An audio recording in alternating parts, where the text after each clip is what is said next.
একটা কথা বলেছেন। এই কথায় কিন্তু কিছু কূটনীতিক ইঙ্গিত আছে। ভারতেই থাকবেন কিনা সেই সিদ্ধান্ত শেখ হাসিনার, অর্থাৎ শেখ হাসিনা ভারতে থাকবে কিনা এই সিদ্ধান্ত শেখ হাসিনারই। শেখ হাসিনা ভারতে থাকার সিদ্ধান্ত নাও নিতে পারে, এটাও কিন্তু একটা ইঙ্গিত।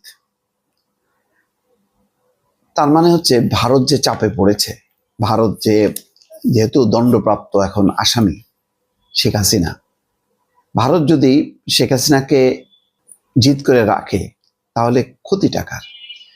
ক্ষতিটা কিন্তু ভারতের।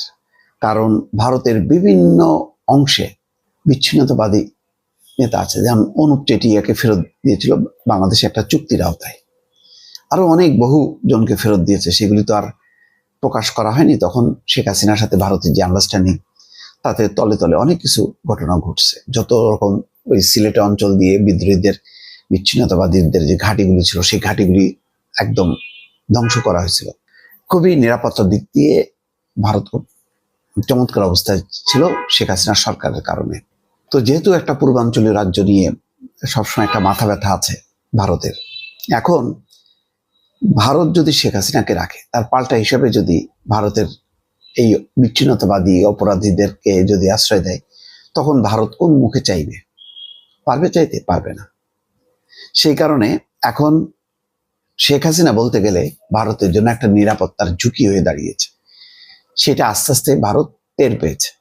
আগে প্রথমে মনে করেছিল যে একটা ঝড়ের বেগে একটা ঘটনা ঘটছে, এটা 2 দিন পরে নিয়ন্ত্রণ হয়ে যাবে, যারা ক্ষমতা আসছে তারা টিকতে পারবে না, হঠাৎ করে একটা অভ্যুত্থান হয়েছে, তারপর পরে এটা হয়তো নিমেষ শেষ হয়ে যাবে। তারা যেটা মনে করছিল যে এটা জঙ্গিদের উত্থান মুক্ত মুখ, এই সমস্ত কথাবার্তা বললে পশ্চিমারাও হয়তো একটা চাপ তৈরি করবে, আমেরিকা স্যাংশন দেবে এবং টিকতে পারবে না। তো এখন দেখতেছে যে না, আস্তে আস্তে একটা রাজনৈতিক সরকার চলে আসতেছে, নির্বাচন সন্নিকটে। তো নির্বাচনে যে রাজনৈতিক সরকার আসবে, সেই সরকার কি বলবে যে না ঠিক আছে শেখ হাসিনা থাকুক আপনাদের কাছে? না, শেখ হাসিনা যতক্ষণ থাকবে ততক্ষণ পর্যন্ত বাংলাদেশে ভারত বিরোধী একটা উন্মাদনা তৈরি হবে। এবং সেটা তো বোঝাই যাচ্ছে, বারে বারে কিন্তু ওই চক্রটা একটা পরিস্থিতি ক্রিয়েট করতেছে, যেখানে ভারত আর বাংলাদেশের মধ্যে সম্পর্ক আর কখনোই স্বাভাবিক হবে না। ভারত এটা টের পেয়েছে। এখন আমার যেটা ধারণা, জয়শঙ্কর এতদিন পরে কেন এইভাবে কথাটা বললেন যে এটা শেখ হাসিনারই সিদ্ধান্ত, কেন ভারতের কি সিদ্ধান্ত না? ভারত 15 বছর ধরে আশ্রয় প্রশ্রয় দিল শেখ হাসিনাকে, তাকে দিয়ে জাল জালিয়াতি নির্বাচন করালো। তারা তো ভালো করেই জানে যে বাংলাদেশের মানুষের জনমত যে উল্টে গেছে, এবং শেখ হাসিনা যে একটা জালিয়াতির মাধ্যমে 5 বছর পর পর ক্ষমতায় আসছে, এটা তো তারা দেখছে। জনমত বলে কিছু ছিল না। এরপরেও কেন? সেটা হলো ভারত তার অন্ধ স্বার্থে, একেবারে অন্ধের মতন শেখ হাসিনাকে সমর্থন দিয়েছে শুধুমাত্র নিজের স্বার্থে। এখন ভারত ধাতস্থ হয়েছে, এখন মনে করছে যে শেখ হাসিনা শুধু বোঝা না, ভারতের জন্য একটা নিরাপত্তা হুমকিও ভবিষ্যতের জন্য। সেই কারণে আমার যেটা মনে হয় যে এই কথা বলার মধ্য দিয়ে ভারত বলতে চাচ্ছে যে না, আমরা তো চাই না শেখ হাসিনাকে, এখন শেখ হাসিনা চলে আসছে, এটা কিভাবে কি করা যায়, অর্থাৎ এটাকে দূরে ঠেলে দেওয়ার চেষ্টা করছে।